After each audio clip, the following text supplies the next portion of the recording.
Bonjour à tous, bienvenue dans cette nouvelle vidéo du lundi. Comme d'habitude, on va analyser le sentiment de marché, comme on fait déjà depuis un certain temps tous les lundis. Et on va revenir donc comme d'habitude sur les dominances et le total market cap. Tout de suite donc. On a donc en analyse hebdomadaire, vous regardez, on s'approche du halving quand même, hein, chaque semaine qui passe, hop, nous rapproche bien évidemment du halving, et donc là on est presque à un an. Alors après, vous vous rappelez que la date du halving n'est pas fixe, hein, c'est en fonction du nombre de blocs minés sur le Bitcoin, donc plus ou moins dans cette zone-là d'avril 2024. Voilà, donc on s'en rapproche, on sait que c'est un moment important pour le marché des cryptos, et donc à un an, on est en train de retester, vous voyez, en niveau hebdomadaire, il ne s'est pas passé grand chose cette semaine, hein, on est resté très neutre. Évidemment, là, ça fait un moment qu'on l'avait indiqué, hein, cette zone des 28 à 32 000, très difficile à passer, et je dirais tant mieux, parce que si ça passe en franc comme ça, c'est compliqué de se positionner sur le marché, et donc c'est fait pour ça, les supports, les résistances, ça nous permet de rentrer sur des positions. Et là, en l'occurrence, on est vraiment sur une résistance. Vous allez voir, on est sur des résistances dans d'autres secteurs, notamment au niveau du total market cap. Et donc tout ça s'imbrique bien pour bien analyser le marché.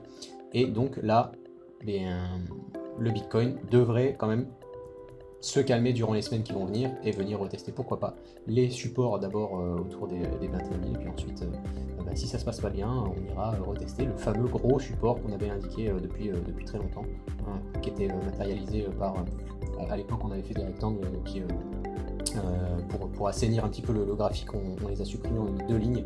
Donc là c'est le gros support et grosse résistance, et donc on espère pouvoir faire des bons trades entre ces deux zones.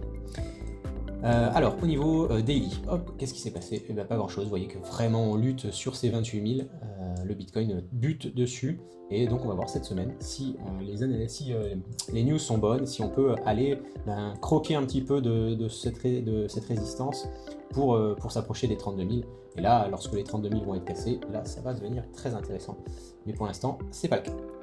Donc attention là, il peut se passer pas mal de choses. Alors qu'est-ce qui peut se passer?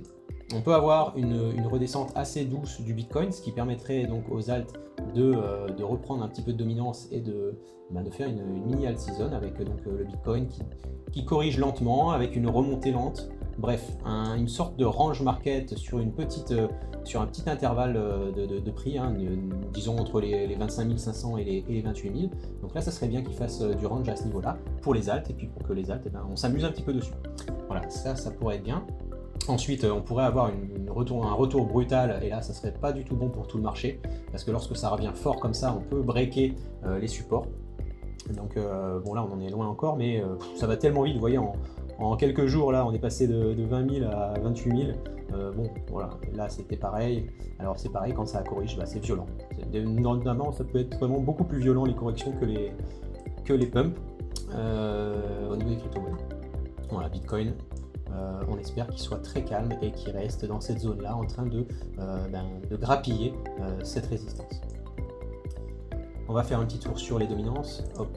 Et donc comme je le disais lors de la dernière vidéo, on n'est pas sorti d'auberge avec l'USDT, donc les stablecoins, hein, on n'a pas eu de cassure franche de cette zone-là, donc on peut avoir toujours un possible rebond sur ce support et aller. Donc cette flèche verte est toujours d'actualité, alors je vais la déplacer parce qu'à l'époque c'était là, mais voilà, grosso modo. Et ensuite celle-là je vais la supprimer parce qu'on y est. On a fait on a suivi quasiment cette flèche, et hop, voilà, là on s'approche vraiment du moment déterminant sur les stablecoins, et ça va enclencher le mouvement de l'ensemble des crypto-monnaies ensuite. Donc là cette zone entre 6,5 et maintenant 7,5 à peu près, 6,5-8% au niveau de la dominance de l'USDT est vraiment déterminante. Donc là je vais supprimer ça, tac, ça va être plus clair comme ça. Et puis l'idéal, ça serait malgré tout que ça casse par le bas et qu'on aille chercher les 5,3%, ce qui serait synonyme d'un bull run du Bitcoin et d'une alt season pour les altcoins. La dominance du Bitcoin toujours là-haut, voilà. Donc on n'est pas encore allé tester le plus haut, hein. Vous voyez que là on travaille un petit peu, ça a été une petite résistance à ce niveau-là, qu'on a percé ici et qu'on est revenu sans succès.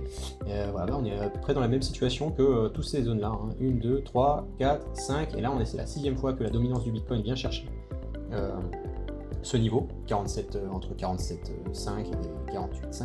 Voilà. Donc là c'est pareil, c'est une zone de résistance pour la dominance du Bitcoin. Alors, qu'est-ce qui se passe? Si on casse, hop, tout le monde va se jeter sur le Bitcoin. Donc là on peut avoir le pump du Bitcoin en dominance et en prix. Si le Bitcoin s'effondre, pareil, on peut avoir la dominance avec les alts, tous les stop loss des alts se font exécuter, soit on part en USDT, en stablecoin, ou alors on part en Bitcoin. Voilà, et sinon, on peut toujours ranger dans cette zone-là. Donc là, quand ça descend, il faut se positionner soit en stablecoin, soit en alt, et suivant la saison, si c'est alt season ou si c'est salt season. Alt season, c'est les alts qui prennent tout le capital, toute la dominance, et salt season, c'est l'inverse. C'est les stablecoins qui prennent tout, qui pompent tout le capital des alts et du Bitcoin accessoirement. Et donc, en ce moment, là, j'en rebondis sur la dominance des alts, c'est pas terrible. Donc là, vous voyez, vraiment, les alts sont pas en bonne position actuellement. C'est vraiment le Bitcoin et les stablecoins qui prennent la dominance. Maintenant, on peut jouer le double bottom sur la dominance ici. Donc là, vous voyez, on est allé faire un excès à ce niveau-là. Donc là, on peut ne pas considérer cette bougie-là. Mais ici, c'était déjà une zone de support. Et on est à nouveau sur cette zone de support. Alors, si ça ne suffit pas, eh ben, on va suivre la ligne jaune qu'on avait tracée il y a quelques temps. Quelques mois même, c'était je sais plus quand, fin d'année dernière, et on irait ici au 7,96, 8% de dominance des alts, et on aurait des très très belles positions pour ceux qui sont sur CryptoRocket. Et bien c'est ça qui va timer notre entrée sur pas mal de trades, et si ça ne tient pas, nos prix d'entrée 2 et 3 seront à ces niveaux là, au niveau des 5%, mais alors là je vous dis, si ça arrive, vraiment, ça sera la braderie au niveau des alts, hein. Il y a 50% de dominance en moins, ça sera vraiment des prix qu'on ne peut même pas imaginer. Donc, si ça arrive, on est très bien avec CryptoRocket. Et pareil pour CryptoPilot, si ça arrive, on se fera sûrement exécuter quelques stop loss à ce niveau-là qu'on a actuellement, quelques stop loss là, mais on gardera quand même une bonne partie de notre capital pour prendre des signaux à ces niveaux-là, pour prendre des trades à ces niveaux-là. Et croyez-moi, si on arrive à prendre des trades à ces niveaux-là, le risk-reward va être phénoménal. Voilà. Donc patience, voyons ce que le marché nous propose, et on essaiera de faire au maximum pour prendre tout ce qu'on peut prendre sur ce marché lorsqu'il repartira à la hausse. Voilà, dominance des alts, on termine par le total market cap, et on est exactement comme le Bitcoin sur la résistance. Voilà, qu'on avait mis, alors la semaine dernière je vous avais dit, hein, c'est une zone, hein, c'est exactement comme le Bitcoin, c'est des zones.